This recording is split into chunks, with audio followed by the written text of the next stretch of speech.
बड़ी उम्मीद थी कि बेटी का विवाह करेंगे, बेटे का विवाह करेंगे। बड़े अरमान थे, ऐसी बहू लाऊंगी। अरमान थे सासू बनने का, बड़े अरमान थे ऐसा दामाद आएगा। लेकिन पता तो तब चलता है जब बहू और दामाद अपने आप ला करके खड़ा कर देते हैं आपके बच्चे। अरे हमने इनको नहीं पढ़ाए,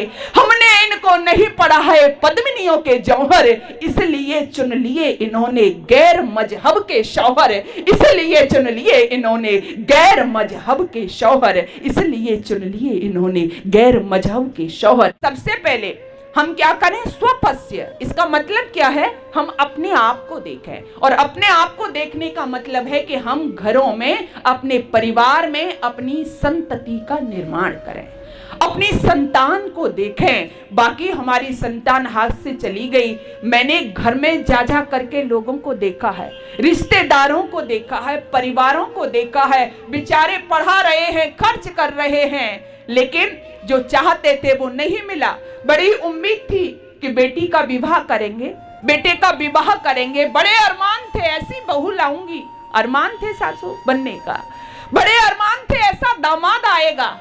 लेकिन पता तो तब चलता है जब बहू और दामाद अपने आप ला करके खड़ा कर देते हैं आपके बच्चे। हो सकता है आपने समाज में कहा हो, मैं वेदना व्यक्त कर रही हूं, मैंने रोते हुए देखा है अकेले में माँ बाप को। हो सकता है समाज में उन्होंने कहा हो, अरे आजकल तो ऐसा ही चल रहा है, बेटे कर रहे हैं, बच्चे कर रहे हैं, उसमें खुशी हमारी भी है। लेकिन मैंने रोते हुए देखा है ऐसे माता पिता को जिनकी इच्छाएं, जिन्होंने पढ़ाया लिखाया, आपको इस काबिल बनाया, और वह बच्चे जब आपके समक्ष ला करके बहू खड़ा करती हैं, दामाद खड़ा करती हैं, और वो दामाद भी ऐसा वैसा नहीं, किसी सलीम अहमद को ला करके खड़ा कर देती हैं, तब मेरे हृदय में अपार वेदना होती है। काश तुमने उन बच्चियों को बताया होता, काश तुमने उन बेटों को पढ़ाया होता, इसको पढ़ाया होता, थोड़ा सा पद्मिनी के विषय में बता दिया होता उसको।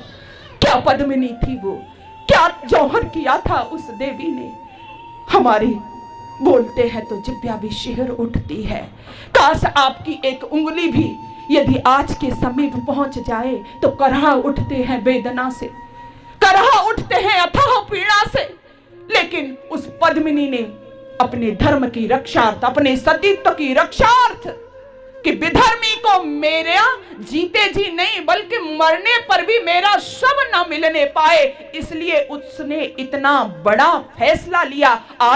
वो आत्महत्या करके भी तो मर सकती थी ना, वो विस्फी करके भी तो मर सकती थी ना, लेकिन क्यों उसने ये फैसला किया कि मरने के बाद भी विधर्मी को मेरी लाश ना मिले, इसलिए उसने ये रास्ता चुना।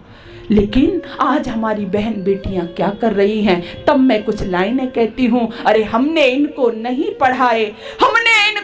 पढ़ा है पद्मिनियों के जौहर, इसलिए चुन लिए इन्होंने गैर मजहब के शौहर, इसलिए चुन लिए इन्होंने गैर मजहब के शौहर, इसलिए चुन लिए इन्होंने गैर मजहब के शौहर। गलती किसकी रही इसमें?